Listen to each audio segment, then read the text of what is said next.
Sir नमस्कार, मेरा नाम सुदेश करके है। हम कर्नाटक मैसूर का है। मैसूर से बाद हुनसूर है। हुनसूर से पचकीराजपुरा है। हम तो अक्की पक्की जंगल है। मेरा शिकारी का आदिवासी लोग हैं। अभी शिकारी कुछ नहीं छोड़ रहा है हम लोग जंगल में। अभी तो हम तो खुद से बना रहे हैं। अभी आजकल से नहीं बना, हजारों साल से बन के आ रहे हैं तेल। हम खुद लगाते, खुद बाल लंबे करते थे, काट के बेचते थे। अभी अभी क्या कर रहे हैं, हम प्रचार के लिए हम कर रहे हैं। अभी तेल लगाने से आपका झरना टूटना बाल रुकाट करेगा, झरना ग्रोथ होकर लंबी करेगा। 2 ढक्कन तेल ले लो, जड़ में बालों को जड़ में अच्छे से मालिश करो, रात में सुबह उठ के वॉश करो। ऐसे 5 दिन करो, झरना टूटना बाल बिल्कुल रुक जाएगा। उसके बाद में हफ्ते में 2 बार 3 बार करो, झरना ग्रोथ होकर लंबे करेगा। एक जेंट्स के लिए 1 बोतल लगाओ, एक लेडीज के लिए 2 बोतल लगाओ। पूरा बाल को पूरा समझते, खुजली खरवा डांड और पुटा के बाल मजबूत रहेगा। हमेशा के लिए आपको बाल मजबूत रहेगा सर। धन्यवाद। Welcome to my channel. ಬಹುತ್ ದಿನಕ್ಕೆ ಬಾದ್ ವಿಡಿಯೋ ಬನಾರೋ, ಸುಮಾರು ದಿನ ಆದಮೇಲೆ ಇವತ್ತು ಸರ್ ಜೊತೆನೇ ಇದ್ದೀನಿ. ಸೊ ಇವರು ಇಲ್ಲೇ ತಯಾರಿಸ್ತಾರೆ. ಯಾವ ರೀತಿ ತಯಾರಿಸ್ತಾರೆ ಅನ್ನೋದು ಒಂದು 2 ನಿಮಿಷದಲ್ಲಿ ತೋರಿಸಿ. ಕೈಸೆ ಬನಾತೆ ಹೈ ಆಪ್ ದೇಖ್ ಸಕ್ತೆ ಹೋ. भैया कल चढ़ाने हैं सर.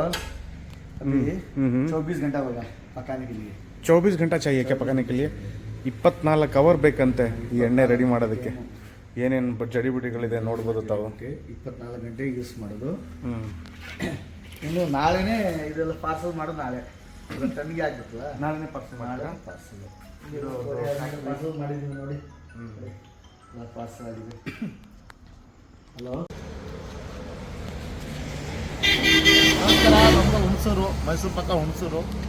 ಯಾಕಂದರೆ ಎಣ್ಣೆ ಬೇಕಾದ್ರೆ ನಮ್ಮದು ಹುಣಸೂರು ಬಂದು ನಮ್ಮ ನಂಬರ್ಗೆ ಕಾಂಟ್ಯಾಕ್ಟ್ ಮಾಡಿ ನಿಮಗೆ ಒರಿಜಿನಲ್ ಎಣ್ಣೆ ಸಿಗುತ್ತೆ. ಇದು ಹಚ್ಚಿದ್ರೆ ನಿಮ್ಮ ಕೂದಲು ಕೂದಲು ಸ್ಟಾಪ್ ಆಯ್ತದೆ. ಇದು ಕಡ್ತ ಕಡಿಮೆ ಆಯ್ತದೆ. ಉದ್ದ ಇದು ಕೂದಲು ದಪ್ಪಾಗಿ ಉದ್ದ ಬರ್ತದೆ. 3 ತಿಂಗಳು ಹಚ್ಚಿ ಸಾಕು. 1-2 ಮುತ್ಲ ಹಚ್ಬಿಟ್ಟು 1-2 ಮುತ್ಲ ತಗೊಂಡು ಚೆನ್ನಾಗಿ ಮಸಾಜ್ ಮಾಡಿ ರಾತ್ರಿ ಬೆಳಗ್ಗೆ ಸ್ನಾನ ಮಾಡಿಬಿಡಿ. 5 ದಿನ ನಿಮಗೆ ರಿಸಲ್ಟ್ ಕಾಣ್ತದೆ.